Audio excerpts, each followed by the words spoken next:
Deus formou seu corpo com propósito, redimiu-o com sangue e prometeu ressuscitá-lo. Mas será que a cremação alinha-se com esse plano divino? Vamos descobrir juntos. O que acontece com o corpo humano após a morte? Esta pergunta ecoa através dos séculos, inquietando corações e mentes. Muitos cristãos hoje enfrentam dúvidas profundas sobre como honrar seus entes queridos no momento final da jornada terrena. E você, meu amigo, já se perguntou o que a palavra de Deus realmente ensina sobre nosso corpo e seu destino eterno? Em Eclesiastes 12, versículo 7, encontramos uma verdade fundamental. O pó volta à terra, de onde veio, e o espírito volta a Deus, que o deu. Antes de começarmos, deixe um nos comentários se você quer descobrir a verdade bíblica. Curta, se inscreva e não perca a revelação surpreendente no final. Esta passagem não apenas descreve o destino natural do corpo humano, mas também abre uma janela para compreendermos o propósito divino em relação aos nossos restos mortais. Desde o princípio da criação, o Senhor demonstrou um cuidado extraordinário com o corpo humano. Em Gênesis 2, versículo 7, lemos: Então o Senhor Deus formou o homem do pó da terra e soprou em suas narinas o fôlego de vida, e o homem se tornou um ser vivente. Observe que Deus não simplesmente falou e o homem surgiu. Ele moldou o corpo humano com suas próprias mãos, demonstrando um envolvimento íntimo e pessoal na criação física do ser humano. Este momento não foi apenas o surgimento do corpo humano, mas a consagração do corpo como vaso sagrado, projetado para conter o próprio sopro divino. O corpo não é um mero invólucro descartável, mas um templo divinamente arquitetado para abrigar propósito, presença e glória. O apóstolo Paulo reafirma esta verdade em 1 Coríntios 6, versículos 19 e 20, quando declara: Acaso não sabem que o corpo de vocês é santuário do Espírito Santo, que habita em vocês, que lhes foi dado por Deus e que vocês não são de vocês mesmos? Vocês foram comprados por alto preço. Portanto, glorifiquem a Deus com o corpo de vocês. Meus queridos irmãos e irmãs em Cristo, estas palavras transformam completamente nossa perspectiva. O corpo não é uma prisão temporária da alma, não é algo a ser descartado ou desprezado. É um templo, é propriedade de Deus, foi comprado por um preço altíssimo, o sangue precioso de Jesus Cristo derramado na cruz do Calvário. Imagine comigo, se um artista dedicasse anos criando uma obra-prima, investindo seu coração, sua habilidade e seu próprio sangue nela, como deveríamos tratar essa obra? Com descaso? Com indiferença? Ou com profundo respeito e reverência?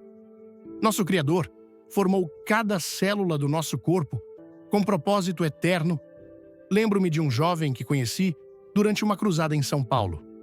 Ele havia crescido acreditando que seu corpo era apenas um casulo temporário, algo descartável. Esta visão o levou a negligenciar sua saúde, a tratar seu corpo com desprezo. Quando compartilhei com ele esta verdade bíblica, que seu corpo era um templo sagrado onde o próprio Deus desejava habitar, vi lágrimas correrem por seu rosto. Pastor, ele disse, nunca pensei que Deus valorizasse tanto meu corpo físico. Esta revelação não apenas transformou sua saúde física, mas revolucionou sua compreensão espiritual. Ele percebeu que honrar a Deus incluía cuidar do templo que ele criou com tanto amor. Você já se perguntou sobre isso? Comente verdade agora. Inscreva-se no canal e fique até o fim para um insight que vai impactar sua fé. Em um mundo que cada vez mais normaliza práticas distantes dos princípios bíblicos, precisamos nos lembrar da exortação de Paulo em Romanos 12, versículo 2. Não se conformem com o padrão deste mundo, mas transformem-se pela renovação da sua mente. para que sejam capazes de experimentar e comprovar a boa, agradável e perfeita vontade de Deus. O chamado aqui é claro. Não devemos tomar decisões baseadas na pressão cultural ou na conveniência, mas sim na revelação divina. Ao longo de toda a Escritura, vemos que Deus atribui importância especial ao corpo humano, mesmo após a vida o ter deixado. Em nenhuma narrativa bíblica, o corpo é descrito como uma simples casca sem valor. Pelo contrário, os corpos dos patriarcas, profetas e servos de Deus eram tratados com honra, não pelo que eram em si mesmos, mas pelo que representavam, a promessa da ressurreição. Esta esperança não é uma metáfora poética ou um símbolo abstrato. É uma doutrina fundamental do cristianismo. Em Filipenses 3, versículo 21, nos é prometido que o Senhor Jesus transformará o nosso corpo humilde para ser igual ao seu corpo glorioso. Observe atentamente. A Escritura não diz que Deus nos dará corpos novos, surgidos do nada. Diz que Ele transformará este corpo, o mesmo corpo que habitamos agora, o mesmo que sofre, envelhece e eventualmente morre. Este corpo será transformado e glorificado. Por isso, a igreja primitiva demonstrava um respeito profundo pelos corpos dos crentes falecidos. Eles compreendiam que, embora dormindo no sepulcro, estes corpos seriam despertados pela voz do Senhor no dia final. A ressurreição não é apenas uma promessa futura, é o fundamento presente da nossa fé. Quando Jesus ressuscitou, ele não apareceu como um espírito flutuante, mas em um corpo glorificado. Em Lucas 24, versículo 39, ele mesmo disse aos discípulos: "Vejam as minhas mãos e os meus pés, sou eu mesmo, toquem-me e vejam.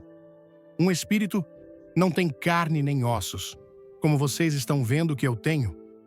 Seu corpo, embora transformado, era reconhecível, mantinha sua identidade, estava marcado pela história de seu sacrifício.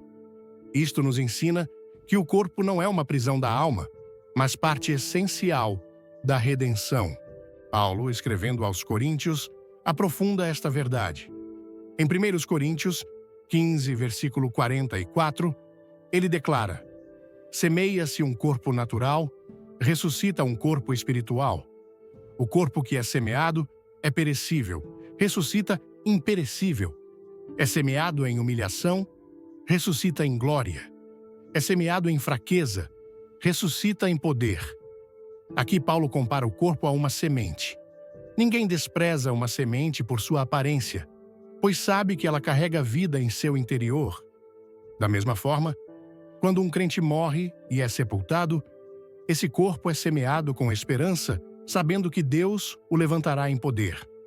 Esta analogia não é casual. Carrega um profundo significado espiritual. No processo do sepultamento, há honra, expectativa e fé. O corpo é plantado na terra, como uma semente que aguarda sua transformação gloriosa.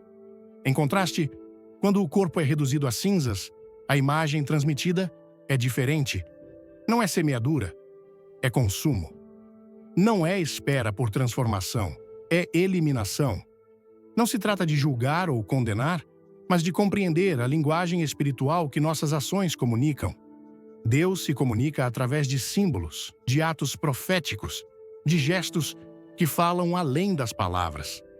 O sangue sobre a porta, o óleo sobre a cabeça, o pão partido, a água do batismo, cada elemento, cada ação, carrega uma mensagem espiritual.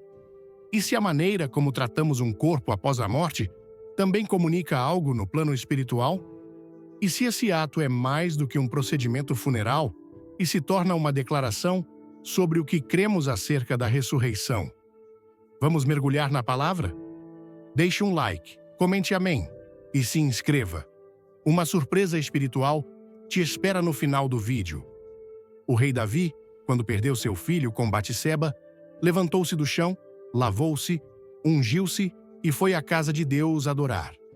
Depois, disse uma frase carregada de fé: "Eu irei para onde ele está, mas ele não voltará para mim. Dos Samuel 12, versículo 23. Davi sabia que a morte não era o fim, que a vida continuava em outra dimensão e que um dia se encontraria novamente com seu filho. Esta convicção lhe deu consolo e força. A morte não era uma despedida eterna, mas uma pausa sagrada. Essa mesma esperança acompanhou os primeiros cristãos. Muitos foram perseguidos, apedrejados, executados e ainda assim insistiam em enterrar seus mortos com honra. As catacumbas de Roma, onde se encontram túmulos cristãos dos primeiros séculos, são testemunho da fé na ressurreição corporal. Eles não queimavam os corpos, não os descartavam, guardavam-nos, como quem guarda uma promessa que ainda não se cumpriu.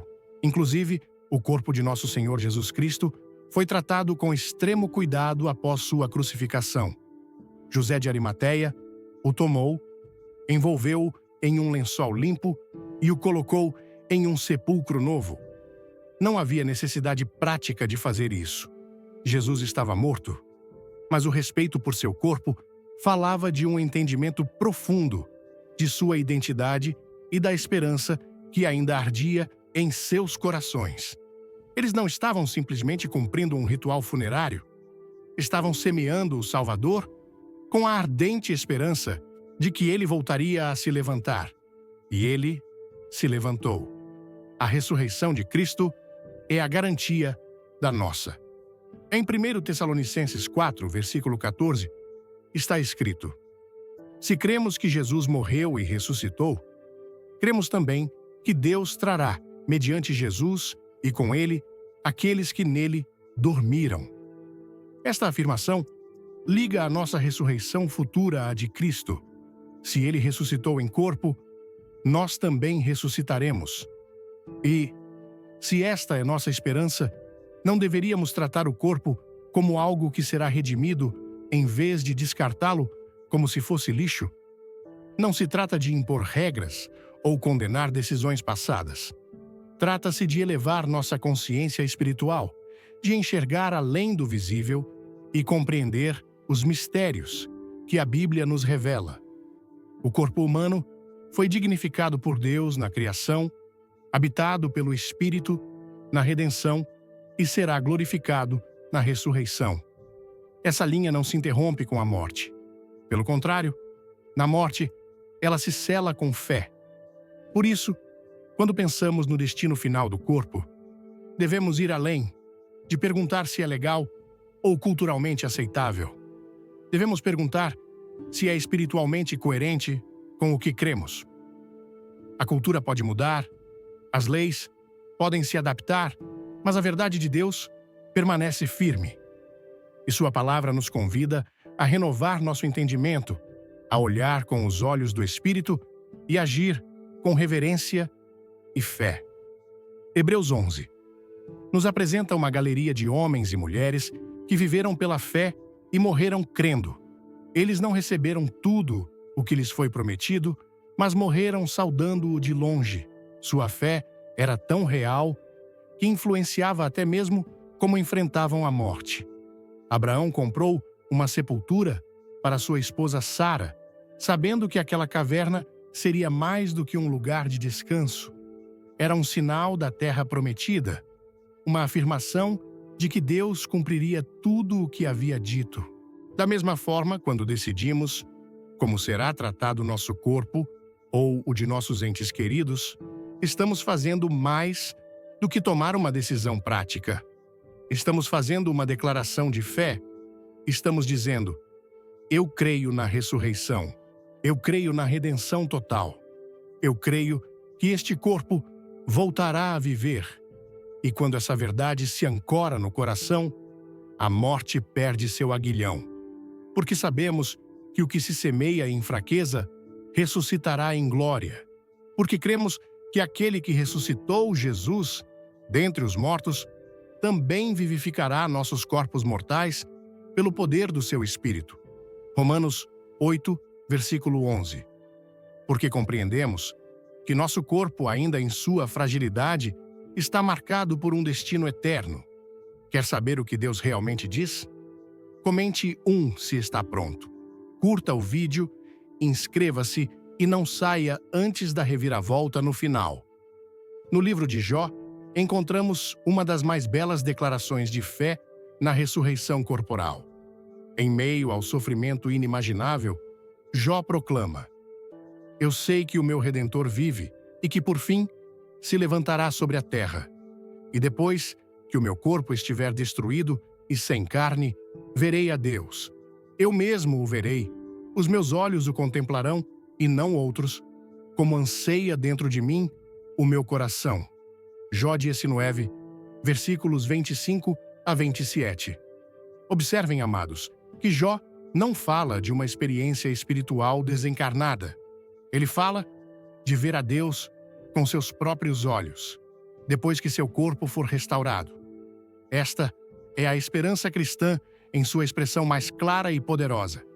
Em 2 Macabeus, encontramos a história inspiradora de 7 irmãos e sua mãe que foram martirizados por se recusarem a violar a lei de Deus. Um deles, ao enfrentar a tortura, declarou ao rei: Você nos tira a vida presente, mas o Rei do Universo nos ressuscitará para uma vida eterna, a nós que morremos por suas leis. Outro, estendendo as mãos para o suplício, disse: Do céu recebi estes membros. Por causa de suas leis, os desprezo, e dele espero recebê-los novamente. Que fé extraordinária! Estes mártires enfrentaram a morte com a certeza inabalável de que seus corpos seriam restaurados na ressurreição. Eles não viam seus corpos como irrelevantes ou descartáveis, mas como parte integrante de quem eram e de quem seriam na eternidade. Jesus também ensinou sobre a ressurreição corporal. Em João 5, versículos 28 e 29, ele declara: Não se admirem disso, pois está chegando a hora em que todos os que estiverem nos túmulos ouvirão a sua voz e sairão. Os que fizeram o bem ressuscitarão para a vida, e os que fizeram o mal ressuscitarão para serem condenados. Observe que Jesus fala especificamente de corpos nos túmulos que ouvirão sua voz e sairão. A ressurreição não é uma metáfora espiritual, mas um evento literal, físico, envolvendo os mesmos corpos que foram sepultados. Paulo nos ensina, em 1 Coríntios 15, que embora o corpo ressuscitado seja diferente, imperecível em vez de perecível, glorioso em vez de humilde, poderoso em vez de fraco, ainda existe uma continuidade. É o mesmo corpo transformado, como a borboleta que emerge da crisálida, diferente, mas ainda sendo o mesmo ser. É por isso que o tratamento do corpo após a morte não é uma questão trivial ou meramente cultural. É uma declaração teológica, é um testemunho silencioso da nossa esperança mais profunda como cristãos. Se tratamos o corpo como algo sem valor, algo a ser eliminado rapidamente, estamos comunicando uma mensagem. E se tratamos o corpo com reverência, como algo que aguarda a ressurreição, estamos comunicando outra mensagem completamente diferente. Como cristãos, somos chamados a viver como testemunhas do reino de Deus, não apenas em nossas palavras, mas em todas as nossas ações, inclusive naquelas relacionadas à morte e ao luto. Meus irmãos e irmãs, seu corpo é precioso aos olhos de Deus. Foi criado com amor infinito, redimido a um preço inestimável e está destinado à glória eterna. Não permita que o mundo diminua esta verdade maravilhosa. Você está vivendo e tomando decisões como alguém que realmente crê na ressurreição. Seu testemunho, até mesmo na morte, proclamará que você pertence a um Deus que transforma o pó em glória, que converte a morte em vida, que faz novas todas as coisas. Desde os primeiros capítulos da Bíblia, o Senhor estabelece um padrão claro sobre como Ele espera que tratemos o corpo humano após a morte. Este não é um simples detalhe narrativo, mas um sinal constante que atravessa toda a Escritura Sagrada. Abraão, o pai da fé, recebeu a promessa de uma terra, mas Em vida, só comprou uma porção dela, uma caverna, para sepultar sua amada esposa, Sara. Gênesis 23 nos mostra como Abraão insistiu em pagar o preço completo pela caverna de Macpela. Ele não improvisou, não deixou o corpo de Sara à mercê dos elementos. Ele a honrou e, ao fazê-lo, nos deixou uma imagem que transcende gerações. O ato de sepultar não era um mero ritual cultural, mas uma declaração de esperança e reverência. Antes de tudo, comente fé se você crê na ressurreição. Inscreva-se, dê um like e fique até o fim para uma verdade que vai te chocar. Aquela mesma caverna tornou-se, posteriormente, o lugar de descanso de Abraão, Isaque, Rebeca, Lia e Jacó. Em Gênesis 49, versículo 31, Jacó dá instruções precisas aos seus filhos. Estou para ser reunido ao meu povo. Sepultem-me com os meus antepassados na caverna que está no campo de Efron, o Hitita. Suas palavras não estavam carregadas de nostalgia, mas de propósito. Ele não queria ser deixado em qualquer lugar. Queria ser sepultado junto aos seus antepassados, na terra que Deus havia prometido, afirmando assim sua fé na promessa de um futuro cumprimento. Esta insistência no local de sepultamento é significativa. Jacó sabia que seu corpo, mesmo após a morte, continuava sendo parte da história da redenção. Seu descanso não era esquecimento, era expectação. Quando José, filho de Jacó, tornou-se uma figura-chave no Egito, também não perdeu de vista esta visão. Antes de morrer, em Gênesis 50, versículos 24 e 25, fez seus irmãos prometerem que quando Deus os tirasse do Egito, levariam seus ossos com eles para a terra prometida. Anos mais tarde, em Êxodo 13, versículo 19, Moisés cumpriu esta promessa, levando os ossos de José durante o Êxodo. Esta imagem é extremamente poderosa. Em meio à libertação, em meio ao julgamento sobre o Egito, em meio às pragas, o povo não esqueceu os restos mortais de um homem justo. Os ossos de José foram carregados com cuidado, porque representavam fé, memória e continuidade. Seu corpo não foi abandonado como algo sem valor, foi honrado como sinal de que, embora morto, ele continuava esperando em Deus. Esta atenção minuciosa ao destino do corpo não foi uma exceção entre os patriarcas. Em toda a narrativa bíblica, encontramos um padrão firme. Os servos de Deus são sepultados com respeito. Em Deuteronômio 34, versículos 5 e 6, quando Moisés morre, o texto diz: "E ali morreu Moisés, servo do Senhor, em Moabe, conforme o Senhor tinha dito. Foi sepultado em Moabe, no vale que fica diante de Bet-peor. Mas até hoje, ninguém sabe onde está o seu túmulo." Embora o local exato tenha permanecido oculto por razões divinas, o ato de sepultar foi realizado pelo próprio Deus. Este detalhe revela algo comovedor e profundo. O corpo de Moisés, embora não tenha entrado na terra prometida, foi tratado com uma honra direta do céu. O Altíssimo não o deixou exposto, não o reduziu a pó instantaneamente, não o ignorou. Ele o sepultou. Esta ação do próprio Deus valida uma verdade que se repete desde Gênesis. O corpo do justo merece honra, mesmo quando a alma já partiu. O Novo Testamento continua esse mesmo padrão. Quando João Batista foi decapitado por Herodes, seus discípulos tomaram seu corpo e o sepultaram. Mateus 14, versículo 12. Não o abandonaram, não o desprezaram por ter sido mutilado, honraram-no. Embora o profeta tivesse sido assassinado pela injustiça dos homens, seus seguidores reconheceram que, mesmo na morte, seu corpo merecia ser tratado com dignidade. Essa dignidade não estava na carne em si, mas na mensagem que aquele corpo representava. Um mensageiro fiel que preparou o caminho do Senhor. De modo semelhante, em Atos 8, versículo 2, Após o apedrejamento de Estevão, homens piedosos sepultaram Estevão e fizeram grande pranto por ele.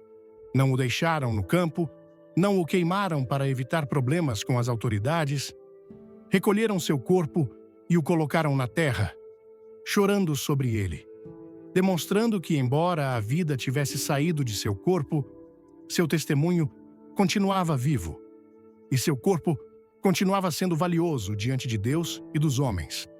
Este cuidado, mesmo em meio à perseguição e perigo, evidencia uma convicção profunda. O corpo faz parte da história da alma. Não se descarta, honra-se. A sepultura na Bíblia não é um ato de encerramento, mas um ato de esperança.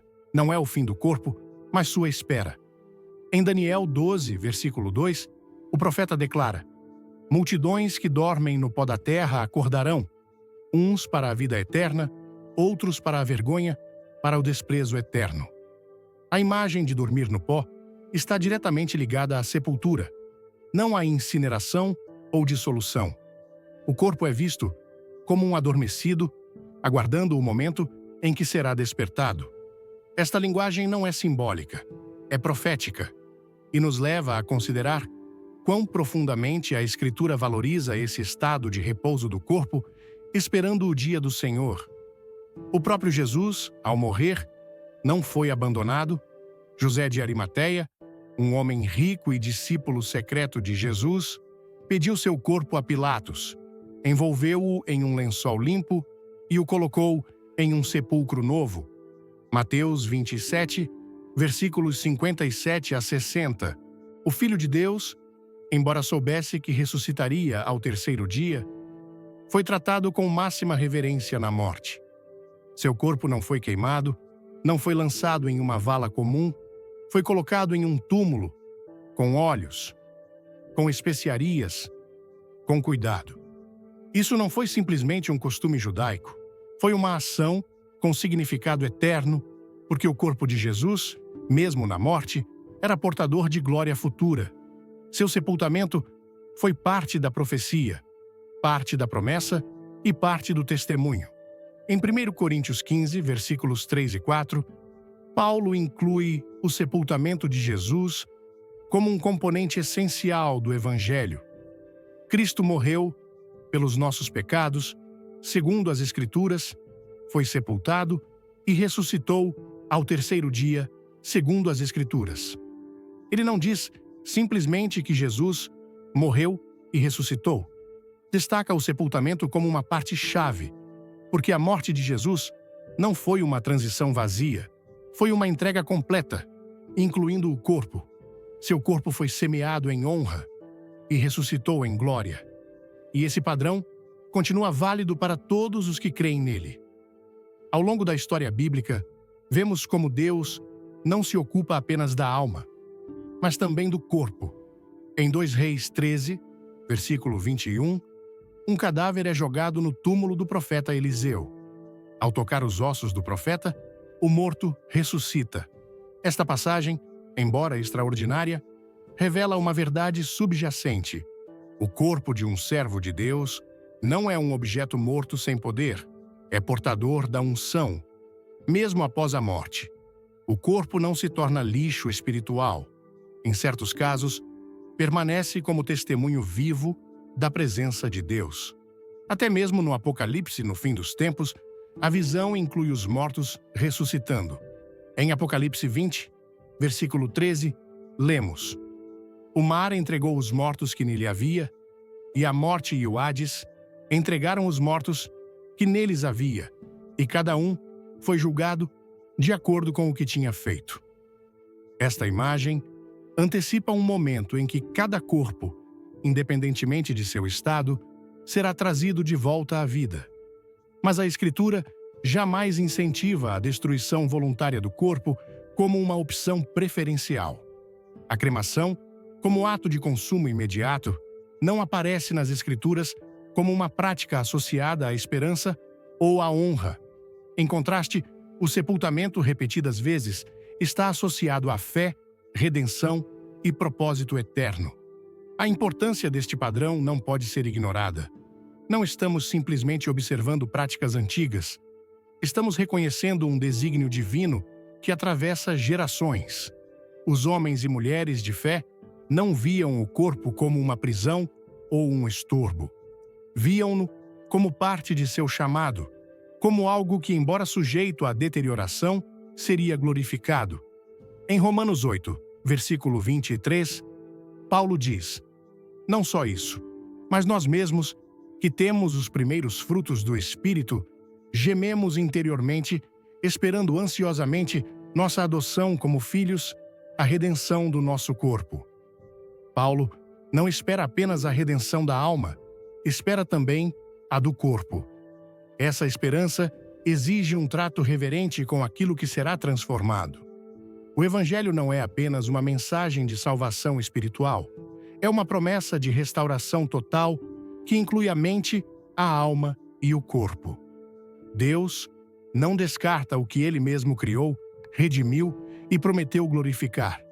E, se esse é o coração do Criador, não deveríamos nós agir com a mesma honra para com os corpos que um dia ressuscitarão?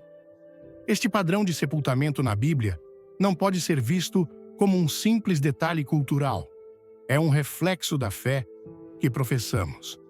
Cada sepultamento de um justo era um ato profético, uma semeadura carregada de esperança. A Escritura nos chama a refletir sobre o que fazemos com nossos corpos, inclusive na morte. Não porque o corpo seja mais importante que a alma, mas porque Deus o projetou como parte integral de seu propósito eterno. Ao longo das Escrituras, o fogo representa tanto a presença de Deus quanto o seu julgamento. No Monte Sinai, a manifestação de sua glória veio em forma de fogo. E no tabernáculo, esse mesmo fogo consumia as ofertas como sinal de aceitação divina. No entanto, também foi o fogo que caiu do céu sobre Sodoma e Gomorra como castigo por seu pecado.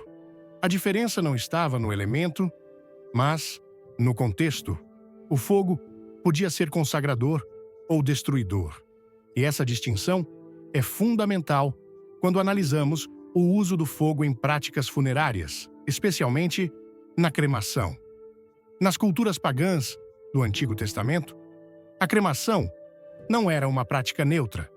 Estava intimamente relacionada a rituais idólatras e sacrifícios a falsos deuses. O povo de Moabe, por exemplo, foi condenado por Deus por ter profanado o corpo de um rei inimigo, queimando-o até reduzi-lo a cinzas. Em Amós 2, versículo 1, lemos: assim diz o Senhor, por 3 transgressões de Moabe, e por 4 não suspenderei o castigo, porque queimou até calcinar os ossos do rei de Edom. Este ato não foi visto como uma ação simbólica ou pragmática, mas como uma profanação, uma violação do respeito devido até mesmo a um inimigo morto. O juízo de Deus sobre Moabe foi severo, e esse juízo não se originou no contexto militar ou político, mas na maneira como trataram o corpo de outro ser humano. O ato de queimar ossos até sua calcinação foi registrado como uma abominação. Embora não fosse uma prática comum entre o povo de Israel, as nações vizinhas usavam o fogo como meio para apagar a memória, eliminar a dignidade ou enviar ofertas aos deuses. Este pano de fundo cultural do uso do fogo em práticas funerárias não pode ser ignorado. A Bíblia está repleta de contrastes intencionais entre os ritos dos povos pagãos e as instruções dadas por Deus ao seu povo. Lembro-me de uma família que encontrei durante um trabalho missionário no sul do Brasil. O patriarca havia sido um homem de grande fé, mas, quando faleceu, seus filhos, influenciados por tendências modernas, decidiram pela cremação. O pastor local me contou como isso afetou profundamente a comunidade de fé, não porque considerassem a cremação um pecado imperdoável, mas porque sentiam que algo importante havia sido perdido, um testemunho, uma declaração de fé na ressurreição. Um dos netos, um jovem de cerca de 20 anos, Aproximou-se de mim, depois de um culto, com lágrimas nos olhos, e disse: Pastor, quando visitamos o túmulo da minha avó, sinto que estamos visitando ela, que ela está ali, dormindo no Senhor, esperando a ressurreição. Mas quando penso no meu avô, reduzido a cinzas e espalhado em um jardim, não sinto a mesma conexão, a mesma esperança tangível. Sei que Deus pode ressuscitar qualquer um, independente de como o corpo foi tratado, mas sinto que perdemos algo precioso, algo que poderia ter falado às gerações futuras sobre nossa esperança em Cristo. As palavras daquele jovem capturam algo profundo sobre o impacto simbólico e espiritual de nossas escolhas. O Senhor não deixou o seu povo sem direção. Cada ato, cada símbolo, cada instrução tinha um propósito espiritual. Deus estabeleceu para Israel um sistema de sacrifícios, no qual o fogo tinha uma função santificadora. O altar ardia continuamente e ali se ofereciam animais como expiação pelo pecado. Mas esse fogo era regulado por instruções específicas. Não era fogo qualquer, era fogo santo. Em Levítico 10, os filhos de Arão, Nadab e Abiú, ofereceram fogo estranho, não ordenado por Deus, e foram consumidos por esse mesmo fogo. O texto é claro. Deus não aceita qualquer uso do fogo, mesmo quando vem de mãos consagradas. Sua santidade exige obediência. O fogo não podia ser manipulado ou adaptado à conveniência humana. Se isso era verdade no contexto do culto, quanto mais deve ser considerado quando se trata do corpo humano, obra-prima da criação. Ao longo da história bíblica, os povos que não conheciam a Deus utilizaram o fogo como ferramenta de culto a divindades falsas, especialmente em práticas horrendas, como o sacrifício de crianças. Em 2 Reis 23, versículo 10, menciona-se o Vale de Ben-Hinnom, onde se faziam passar filhos pelo fogo como oferenda a Moloque. Este lugar se tornou símbolo de juízo e maldição, a tal ponto que Jesus usou seu nome, Giena, como figura do inferno. Este dado histórico não é menor. A associação do fogo com idolatria e juízo, especialmente no trato com corpos humanos, carrega um peso espiritual que não pode ser trivializado por conveniência econômica ou cultural. Quando observamos o padrão bíblico, o fogo que consome corpos não aparece como ato honroso, mas como sinal de juízo. Em Josué 7, Acã e sua família foram apedrejados e depois queimados após desobedecerem a Deus. Em 2 Reis 1, o fogo caiu do céu e consumiu os soldados que ousaram desafiar o profeta Elias. O fogo, nestes casos, não representa redenção, mas castigo. É símbolo do que é consumido pela ira divina. O corpo humano, em contraste, quando tratado com dignidade, é enterrado com esperança.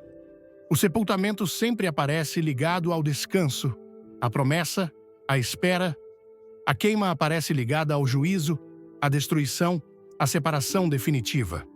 Até mesmo no Apocalipse, o fogo continua desempenhando um papel simbólico potente. Em Apocalipse 20, versículo 15, lemos: E aquele que não foi encontrado, inscrito no livro da vida, foi lançado no lago de fogo. Este não é um fogo que transforma ou purifica, é um que consome eternamente. Em toda a narrativa bíblica, o fogo nunca é utilizado para dignificar o corpo humano na morte. Seu uso está sempre cercado de advertências, símbolos de juízo e práticas que Deus abomina quando desvinculadas de seu propósito. Embora alguns argumentem que o uso moderno da cremação está desligado de todo o simbolismo pagão, a linguagem espiritual continua tendo força na Bíblia. Os atos visíveis sempre comunicam verdades invisíveis. A cruz, o pão, o vinho, a água do batismo, o óleo da unção, todos são elementos físicos com implicações eternas. Por que pensar que o fogo que consome o corpo humano não transmite mensagem alguma, quando, em toda a Escritura, tem sido símbolo de juízo, separação ou idolatria. Não se trata de afirmar que cada pessoa que é cremada incorre automaticamente em pecado. A Escritura é clara ao mostrar que Deus olha para o coração, mas também é clara ao mostrar que nossos atos exteriores refletem nossas crenças interiores. O que fazemos com o corpo reflete o que cremos sobre seu propósito e seu destino. Se toda a Escritura mostra que o corpo deve ser semeado na terra como sinal de esperança na ressurreição, que mensagem estamos enviando quando optamos por destruí-lo completamente com fogo? O apóstolo Paulo, em 2 Coríntios 4, versículo 14, diz: Porque sabemos que aquele que ressuscitou o Senhor Jesus dentre os mortos também nos ressuscitará com Jesus e nos apresentará convosco diante dele. Essa apresentação não é apenas espiritual, é corporal. Toda a teologia paulina está impregnada da ideia de que o corpo não é descartável, mas glorificável. Ele fala do corpo como uma tenda temporária que será transformada, não eliminada. Sua linguagem sempre carrega a expectativa de um corpo ressuscitado, e essa esperança marcava não apenas sua vida, mas também sua visão sobre a morte. O fogo, quando utilizado como símbolo de juízo, tem uma função legítima dentro do marco divino, mas nunca se apresenta como ato de honra para com o corpo. Quando Elias foi arrebatado ao céu em um carro de fogo, esse fogo não o consumiu, transportou-o. Foi um ato sobrenatural, não um ritual humano. Nenhuma outra figura bíblica foi levada dessa maneira. E, em todos os demais casos, os corpos foram sepultados.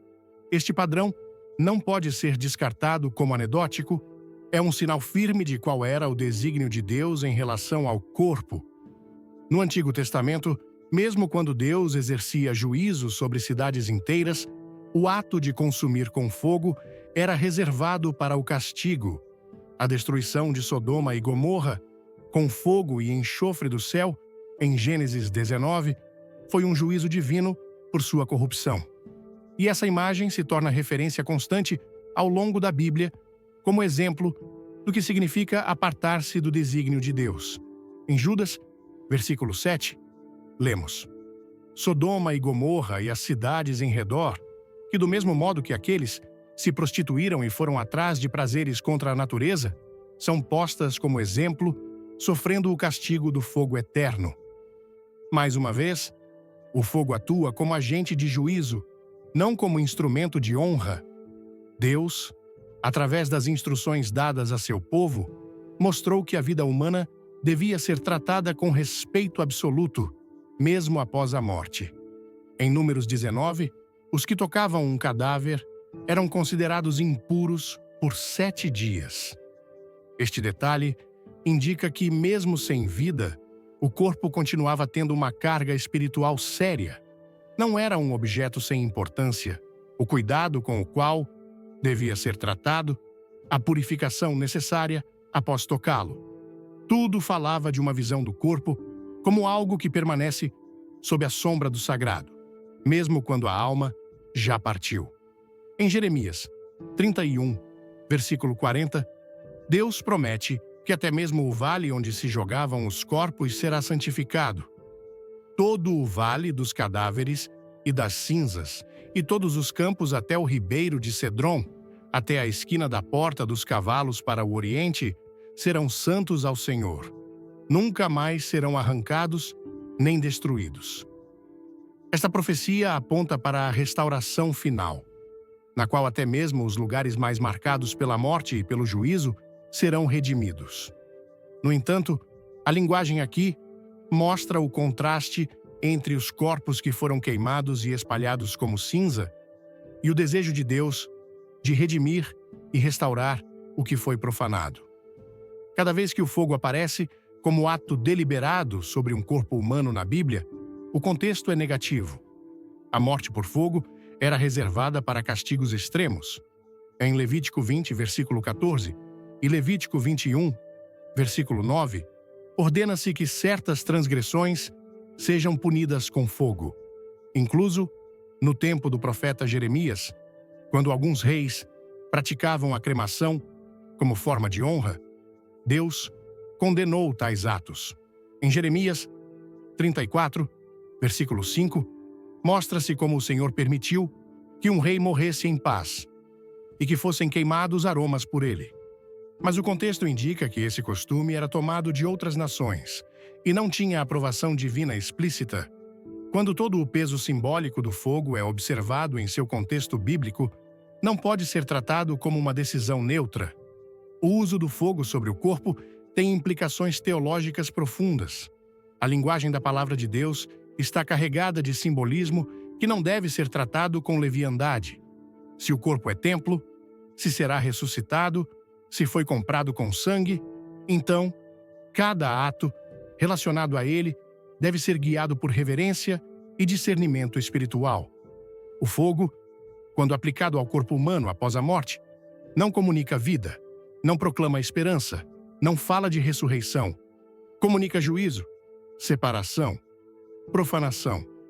Embora o mundo tente mudar seu significado, o simbolismo espiritual permanece. O povo de Deus é chamado a agir com entendimento, a discernir o que cada ato comunica no plano invisível e a decidir, não segundo o costume, mas segundo o propósito eterno daquele que formou o homem do pó e prometeu levantá-lo com glória.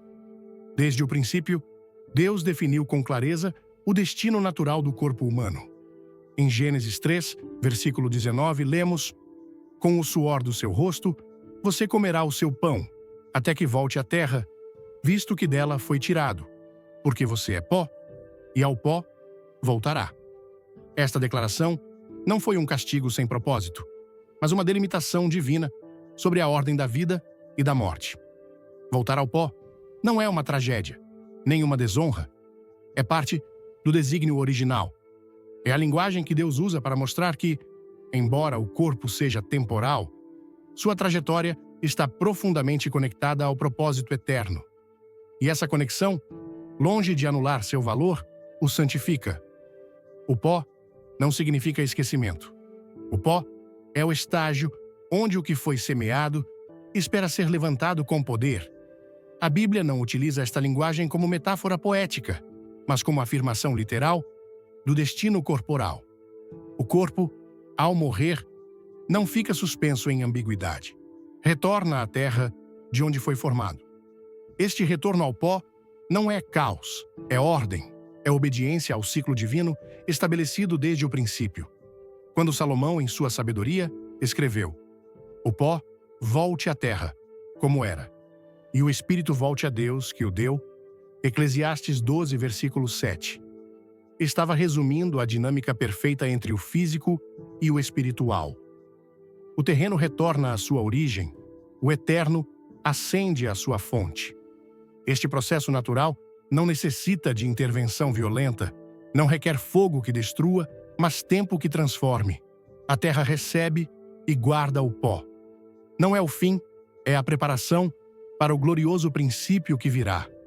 A sepultura, nesse contexto, não é um rito antigo, mas uma declaração silenciosa de fé. O corpo é colocado na terra, não como algo descartado, mas como algo que será devolvido. A imagem que a Bíblia constrói é clara. Pó ao pó, mas não cinza a cinza. O pó conserva a identidade, a cinza dissolve. O pó é semente, a cinza é extinção. Na sepultura, o corpo dorme. Na cremação, o corpo desaparece. Esse contraste não é técnico, é espiritual, porque a linguagem da Bíblia sempre comunica além do físico. Fala do caráter de Deus e da direção da alma. Jó, em meio ao sofrimento, não clamou por desaparecer, mas por ser lembrado no pó. "Depois que o meu corpo estiver destruído e sem carne, verei a Deus." Jó 19, versículo 26. Ele não falou de uma alma flutuante. Falou de carne, de corpo restaurado, de pó que não foi ignorado, mas preservado para um encontro glorioso. Sua esperança não era a evasão da morte, mas a certeza da redenção. O pó não era seu temor, era sua confiança. Ele sabia que o Deus que dá forma ao pó também tem poder para dar-lhe nova vida. Essa mesma convicção se reflete na linguagem dos Salmos, pois ele conhece a nossa estrutura.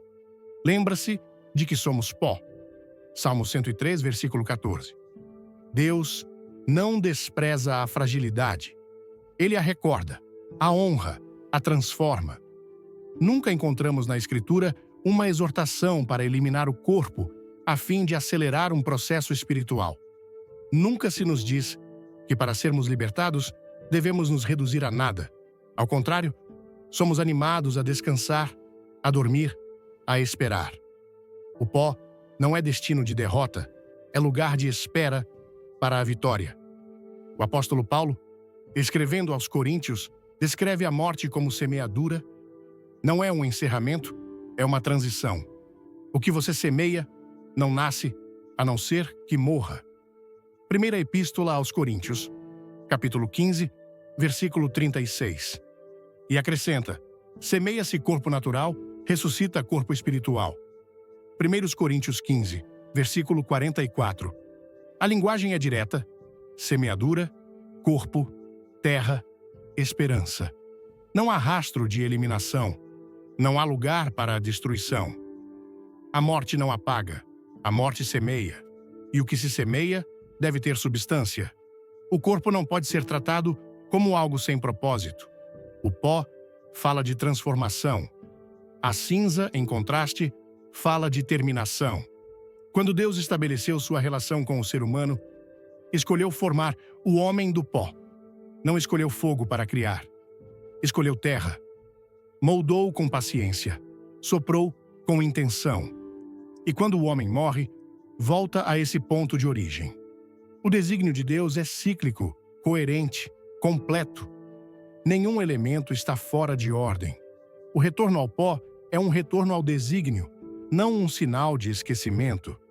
O pó representa a memória do Criador, não a rejeição do Criador. Davi, ao orar por perdão, não pediu para ser eliminado, clamou por restauração.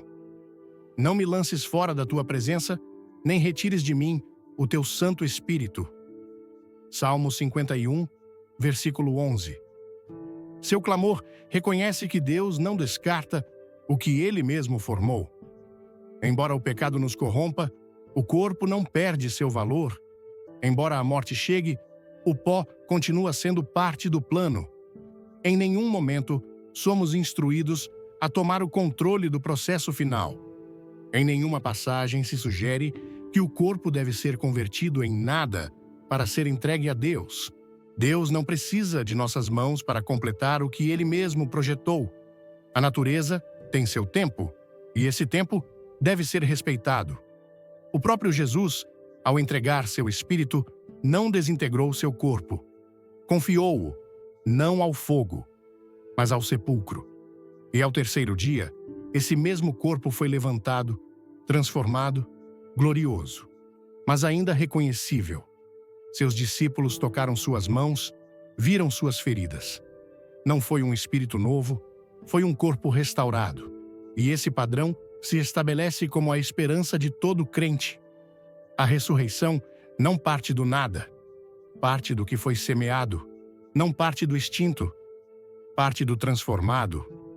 A cremação interrompe essa imagem, não porque Deus não tenha poder para ressuscitar cinzas, mas porque nós, ao tomar essa decisão, dizemos algo com nossos atos. E o que dizemos pode estar em desacordo com a linguagem da fé que professamos. O respeito pelo processo natural não é uma tradição humana, é uma obediência espiritual. É reconhecer que o pó tem significado, que o corpo, mesmo em decomposição, continua falando, continua esperando, continua apontando para o dia da redenção. A Escritura nunca minimiza a morte, mas também não a acelera. Trata-a com solenidade, com expectativa, com propósito. E esse propósito se cumpre na espera paciente sobre a terra, não na urgência do fogo.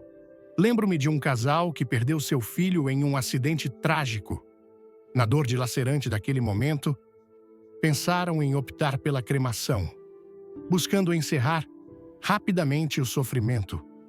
Mas um pastor sensível os convidou a refletir sobre o significado espiritual do sepultamento. Não se trata apenas do que acontece com o corpo, explicou ele, mas do que estamos declarando com nossas ações. Enterrar seu filho é dizer: nós cremos que ele dormirá na terra, mas um dia será despertado. Nós não estamos dizendo adeus para sempre, estamos dizendo até breve na ressurreição.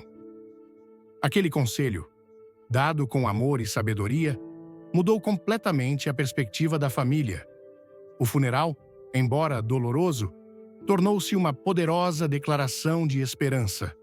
Anos depois, a mãe me contou como a visita ao túmulo de seu filho se transformou em um lugar de renovação espiritual para ela. Cada vez que vou lá, disse ela, sinto paz. Não porque ele esteja ali. Sei que seu espírito está com o Senhor, mas porque aquele local me lembra que a morte não é o fim. É como se aquela pequena porção de terra estivesse esperando, assim como eu espero, o dia em que a trombeta soará e os mortos em Cristo ressuscitarão. Quando o profeta Isaías falou do fim glorioso, fez com uma visão restauradora. Mas os teus mortos viverão, seus corpos ressuscitarão. Ó moradores do pó, acordem e cantem de alegria. Isaías 26, versículo 19. Ele não se dirigiu aos que se esfumaram, mas aos que descansam no pó. A mensagem não é que Deus pode fazer algo com qualquer coisa, mas que Deus já estabeleceu uma forma através da qual fará todas as coisas novas. O pó é o lugar de onde ele chama a vida. A ressurreição é um chamado que parte do descanso, não da aniquilação. A urgência de compreender este ponto está no fato de que, nos tempos modernos, perdeu-se o sentido espiritual do físico. Pensa-se que o material não importa, que o corpo é apenas uma casca temporal, mas a Bíblia não apoia essa visão. De Gênesis a Apocalipse, o corpo é parte do plano, parte da história, parte da redenção. Não é um acessório, não é um estorbo, é sagrado. Foi feito com intenção, redimido com sangue e será glorificado no futuro. Até mesmo quando o apóstolo João recebeu a revelação do céu novo e da terra nova, ele o fez com uma visão concreta, não etérea. Viu a cidade, viu as nações, viu os corpos, viu as mãos limpas, as lágrimas secas. Tudo indicava a redenção física, não apenas restauração espiritual. A promessa de Deus não é um escape do corpo, mas a glorificação do corpo. E se esse é o destino, então o processo natural de voltar ao pó é parte dessa rota. Acelerá-lo, alterá-lo ou substituí-lo por decisão humana pode desviar o sinal profético que o corpo morto comunica em seu descanso. Deus não precisa de ajuda para processar a morte. Ele já projetou o método. E esse método não inclui a necessidade de destruir o que ele planeja restaurar. O retorno ao pó é obediência à ordem criada. É uma rendição silenciosa que diz: confio em teu tempo, confio em teu poder, confio em tua promessa.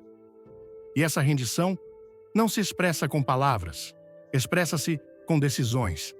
Decisões que falam, mesmo quando já não temos voz. Decisões que proclamam às gerações futuras que cremos na ressurreição, no descanso e na glória vindoura. Cada decisão que tomamos tem um eco espiritual, mesmo aquelas que parecem pequenas, práticas ou sem maior transcendência. Mas há decisões que transcendem o momento, o corpo, e se tornam uma mensagem silenciosa, porém poderosa, que impacta os que nos rodeiam. A maneira como uma pessoa parte deste mundo não apenas marca um encerramento, também deixa uma declaração. Na Bíblia, a morte dos justos não passa despercebida. Está carregada de significado, honra e ensinamento. A forma como tratamos o corpo, mesmo após a morte, não é um assunto menor, mas parte de nosso testemunho, uma expressão do que realmente cremos sobre a vida eterna, a ressurreição e o destino final do ser humano. Quando se observa a narrativa bíblica, cada vez que um homem ou mulher de Deus morria, seu corpo era tratado com reverência e propósito. Não era uma despedida vazia, era uma proclamação profética, era o último ato visível do crente na terra. E esse ato falava de fé, de esperança, de espera. Não era simplesmente um processo médico ou funerário, mas uma oportunidade para refletir, no silêncio da morte, a convicção mais profunda da alma, que o corpo será levantado pelo poder de Deus. Essa mensagem não se grita, não se prega com palavras, mas se deixa semeada como testemunho. O corpo que descansa na terra, mesmo em sua quietude, continua falando, continua esperando, continua anunciando o que está por vir. Em Hebreus 11, versículo 4, diz que Abel, embora esteja morto, ainda fala. Esse princípio não está limitado aos mártires ou aos profetas, está presente em todos os que vivem e morrem com fé. A morte não anula o testemunho, ela o sela, o imortaliza. E se esse testemunho foi coerente em vida, também deve sê-lo no final. Porque o corpo não apenas contém uma história, também proclama uma esperança. Quando o corpo é semeado na terra, como ensina 1 Coríntios 15, está sendo feita uma declaração. Creio na ressurreição. Creio na redenção do corpo. Creio no cumprimento da promessa. O sepultamento não é um ato vazio, é uma expressão de expectativa. É um ato que proclama que este corpo, embora desgastado pelo tempo ou afetado pela enfermidade, será transformado pelo poder de Deus. Paulo escreve com segurança, porque sabemos que, se a tenda terrestre em que vivemos for destruída, temos da parte de Deus um edifício, uma casa, não feita por mãos humanas, eterna nos céus. 2 Coríntios 5, versículo 1. Esta certeza produz um tipo de coragem espiritual que se estende até a forma como enfrentamos a morte e o que deixamos após nós. Os que assistem a um funeral não estão apenas presenciando o encerramento de uma vida, estão recebendo uma mensagem. E essa mensagem pode ser de esperança ou de desconcerto. A imagem de um corpo descansando em um caixão pode parecer difícil, mas está impregnada de significado. É uma imagem que fala do desígnio divino, do retorno ao pó, da promessa da ressurreição. É uma oportunidade para afirmar, mais uma vez, que o corpo foi criado com propósito, redimido com amor e destinado à glória. Essa visão molda a maneira como os crentes entendem a morte, não como ruptura definitiva, mas como trânsito sagrado. Em contrapartida, quando se opta pela cremação, frequentemente não há corpo presente, apenas uma urna, apenas cinzas, apenas um objeto que já não reflete a imagem do ser. A desconexão entre o corpo e o testemunho torna-se evidente, não porque Deus não possa agir em qualquer circunstância, mas porque a mensagem que comunicamos com nossos atos perde alinhamento com o que a Escritura tem mostrado desde o princípio. O que comunicamos com nossas decisões importa. E, se nosso corpo é o templo do Espírito Santo, se foi comprado por preço, se será glorificado no último dia, então seu tratamento deve ser coerente com essa esperança. O apóstolo Paulo afirma que somos cartas abertas, lidas por todos, 2 Coríntios 3, versículo 2. Essa carta não se fecha com o último suspiro, completa-se com o que deixamos, com as decisões que, mesmo após a morte, continuam falando. O tratamento dado ao corpo faz parte dessa carta. É uma linha que diz: este corpo será levantado. Este pó será revestido de imortalidade. Esta carne descansará em esperança. E essa linha, embora escrita em silêncio, tem poder para impactar, para edificar, para apontar para Cristo. Em Filipenses 1, versículo 20, Paulo expressa seu desejo. Cristo será engrandecido em meu corpo, seja pela vida, seja pela morte.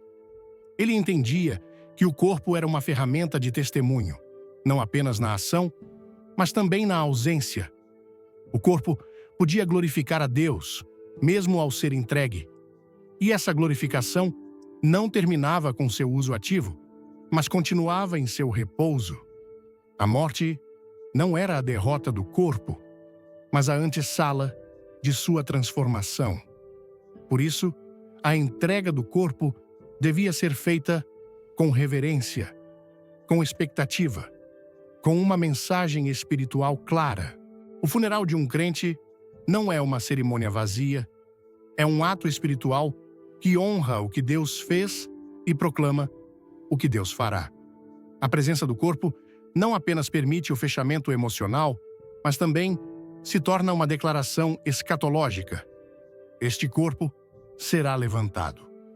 No entanto, quando falamos da cremação no mundo contemporâneo, devemos ter em mente que Deus não se revela apenas como santo e justo, mas também como cheio de compaixão, paciente e abundante em misericórdia. Quando se trata de decisões humanas, especialmente aquelas marcadas pela dor, pela necessidade ou pela ignorância, seu juízo não é apressado. A palavra de Deus não deixa lugar a dúvidas. O Senhor é compassivo e misericordioso, muito paciente e cheio de amor. Salmo 103, versículo 8. Por isso, ao abordar um tema tão sensível como a cremação, não se pode omitir o caráter misericordioso daquele que examina o coração além das aparências. A Escritura não oferece uma condenação direta e explícita sobre a cremação. Não há um mandamento específico que a proíba de forma literal. No entanto, como vimos, a Bíblia estabelece um padrão, uma linguagem simbólica e uma visão espiritual que favorecem o sepultamento como um ato de fé, honra e esperança na ressurreição do corpo. Mas isso não significa que cada pessoa que tenha sido cremada esteja sob juízo ou fora do alcance da graça. Deus não é limitado pelas circunstâncias humanas, nem está sujeito às nossas formas. Ele é soberano sobre a matéria, o pó, a cinza, o mar, o vento. O mesmo que chamou Lázaro dentre os mortos pode reunir cada partícula dispersa e devolver-lhe vida. Quando Paulo escreve aos Romanos, lembra-lhes uma verdade fundamental. Portanto, agora, já não há condenação para os que estão em Cristo Jesus. Romanos 8, versículo 1. Esta declaração não desculpa a ignorância, nem promove a indiferença, mas sim enquadra tudo no contexto da graça. Muitos crentes, por desconhecimento, pressão cultural ou razões econômicas, optaram pela cremação sem compreender plenamente seu significado espiritual. E o Deus, que pesa os corações e não apenas os atos externos, também considera as motivações, as intenções e as condições em que se tomam essas decisões. Uma vez, após uma campanha evangelística, uma senhora de idade avançada se aproximou de mim com lágrimas nos olhos. "Pastor", disse ela, "estou atribulada em meu coração. Meu esposo faleceu há 2 anos e, seguindo o conselho de amigos e para economizar custos, optamos pela cremação. Agora, depois de ouvir sua mensagem sobre a ressurreição, temo ter cometido um erro terrível. Deus perdoará a nossa decisão." Respondi-lhe com palavras de conforto, lembrando-lhe que o Deus que formou o primeiro homem do pó da terra é o mesmo que pode ressuscitar qualquer corpo, independentemente de seu estado. "Querida irmã", disse, "o Senhor conhece seu coração. Ele viu sua intenção e sua limitação. Não tomou essa decisão por desprezo ao corpo de seu esposo, mas por desconhecimento. E o Deus, que conhece cada pensamento, também conhece cada partícula de cinza. No dia da ressurreição, seu esposo estará entre os que se levantarão em glória, não por causa de como seu corpo foi tratado, mas por causa da obra redentora de Cristo em sua vida. É vital recordar que a mensagem do Evangelho não é de condenação, mas de redenção. Jesus veio buscar e salvar o que se havia perdido, não destruir os que erraram sem intenção. Por isso, qualquer ensinamento sobre a cremação deve ser apresentado com verdade, mas também com misericórdia, com clareza bíblica, mas sem dureza. Porque se é certo que o sepultamento expressa melhor o testemunho da esperança cristã, também é certo que a redenção de Deus alcança até aqueles que, em seu desconhecimento, tomaram outro caminho. O apóstolo Pedro, em sua segunda carta, afirma: "O Senhor é paciente com vocês, não querendo que ninguém pereça, mas que todos cheguem ao arrependimento." 2 Pedro 3, versículo 9.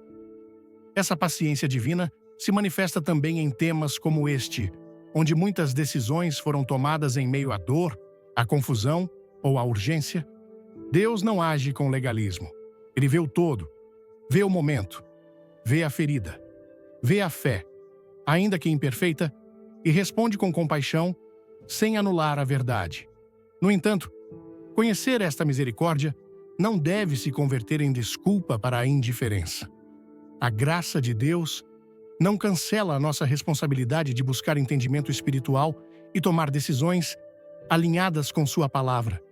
A luz que recebemos nos chama a caminhar com maior sabedoria, não com despreocupação. Por isso, ao compreender a dimensão espiritual da cremação, o chamado não é ao temor, mas ao discernimento. A viver com a consciência de que nossas ações comunicam o que cremos e que cada decisão, inclusive a que tomamos na morte, tem uma mensagem que transcende. Em 1 Coríntios 10, versículo 23, Paulo escreve: "Todas as coisas me são lícitas, mas nem todas convêm. Todas as coisas me são lícitas, mas nem todas edificam." Este princípio se aplica diretamente a temas como o que estamos tratando. Embora a Bíblia não apresente uma proibição literal sobre a cremação, tampouco a valida como testemunho de esperança cristã. Portanto, o sábio não é perguntar apenas se é permitido, mas se convém, se edifica, se comunica a fé, se glorifica a Deus. A fé madura não se sustenta no mínimo exigido, mas no desejo profundo de agradar ao Pai em tudo. E esse desejo se expressa no visível e no invisível, na vida e na morte. Hoje em dia, muitas famílias cristãs enfrentam decisões difíceis no momento da perda de um ente querido. Os custos de um funeral tradicional são cada vez mais proibitivos, e a pressão por escolhas práticas e econômicas pode ser esmagadora. Nestas circunstâncias, é crucial que a Igreja ofereça orientação bíblica clara, mas também apoio prático e emocional. As congregações deveriam considerar estabelecer fundos para ajudar famílias necessitadas a dar um sepultamento digno a seus mortos, assim como criar ministérios de consolo e acompanhamento no processo de luto. Isso não apenas alivia a carga financeira, mas também demonstra, de forma tangível, que a comunidade de fé valoriza o corpo e o testemunho que seu tratamento comunica. Também é importante que os pastores e líderes instruam seus rebanhos sobre o significado espiritual do corpo e da ressurreição, não apenas quando a morte já ocorreu, mas como parte regular do ensino da Igreja. Quando os crentes compreendem profundamente o valor que Deus atribui ao corpo, estão melhor preparados para tomar decisões alinhadas com essa verdade, mesmo em momentos de dor e pressão. Finalmente, cada cristão deveria considerar deixar instruções claras sobre seus próprios desejos funerários, baseados em convicção bíblica e não apenas em preferência pessoal. Este ato de previsão não apenas alivia a família de decisões difíceis em momentos de intensa dor, mas também se torna uma última oportunidade de testemunho, um último ato de fé que declara: creio na ressurreição do corpo. Honrar a Deus não termina quando o nosso coração deixa de bater. Nossa entrega pode ficar refletida até na maneira como escolhemos ser despedidos. Por isso, o conhecimento que vem do alto não apenas transforma nossas palavras, mas nossas escolhas.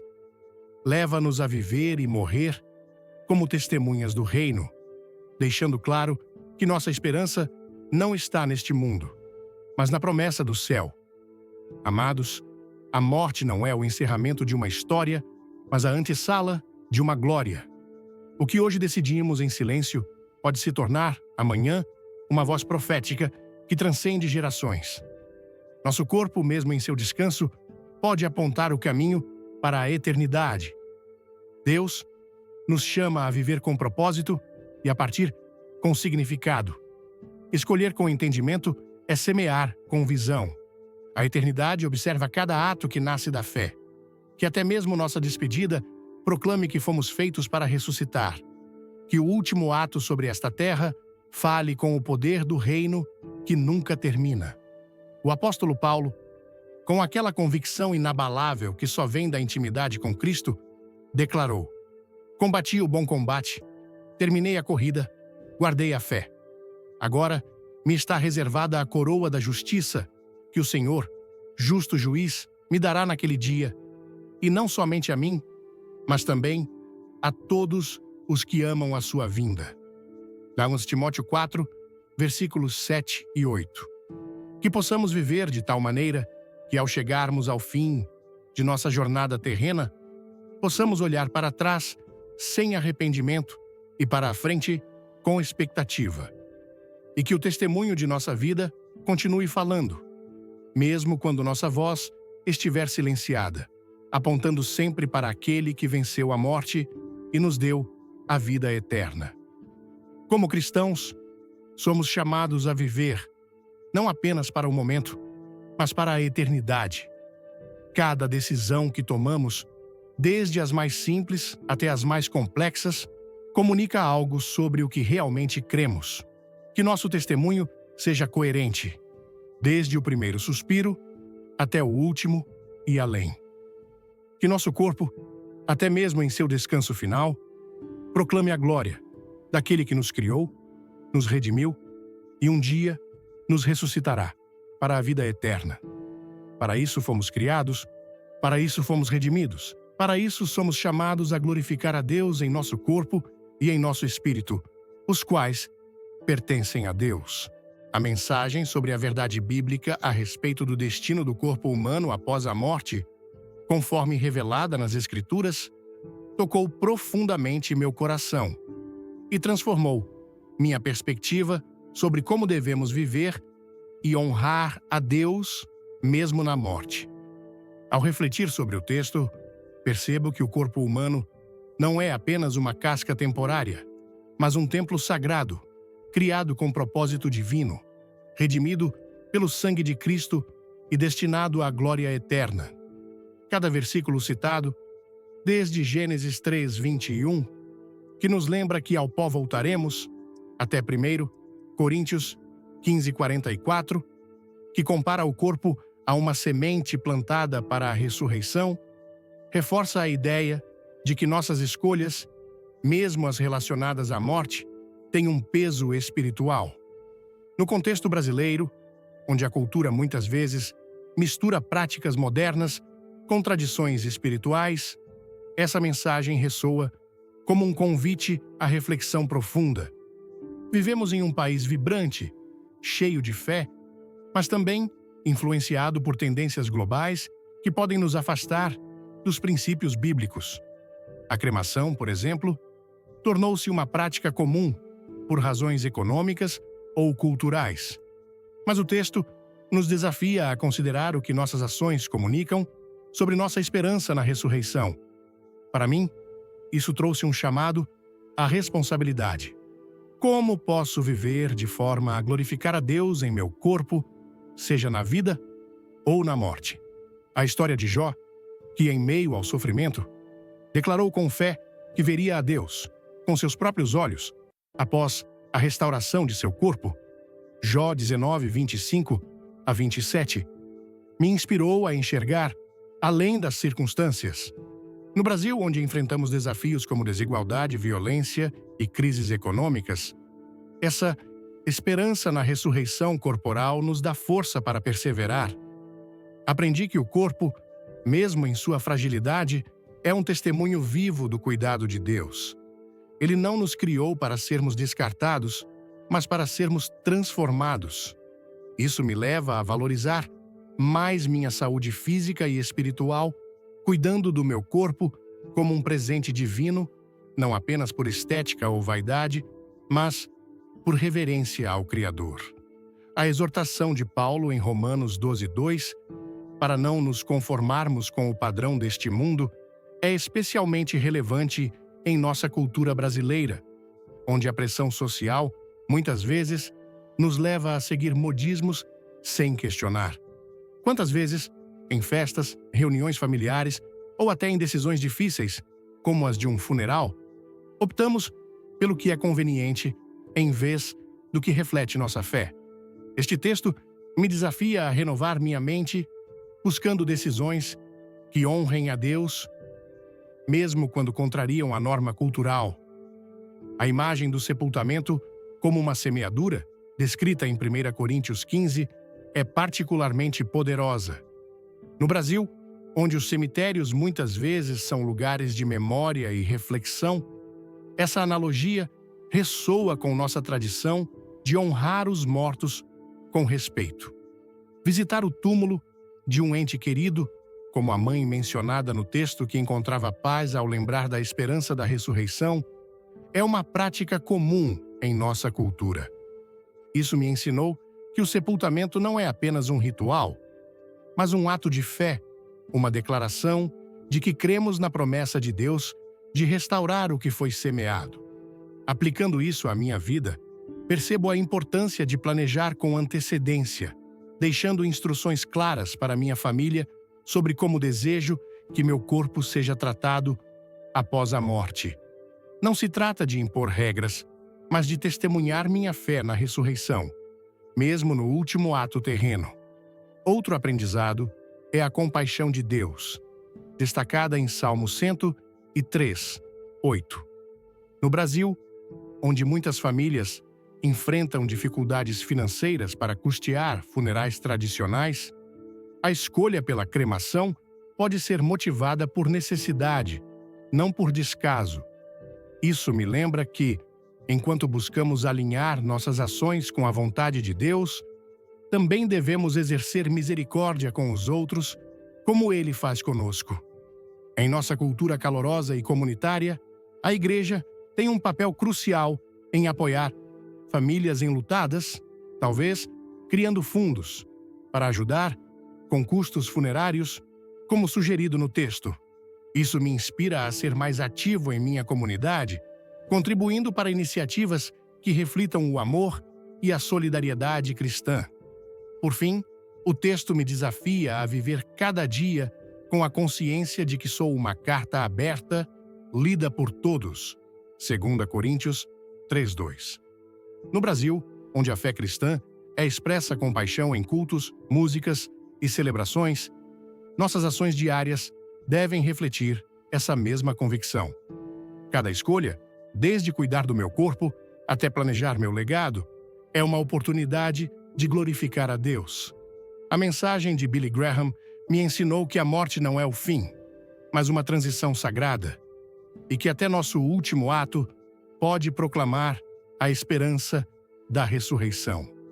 Que eu possa viver e morrer de maneira que aponte para Cristo, deixando um testemunho que inspire gerações.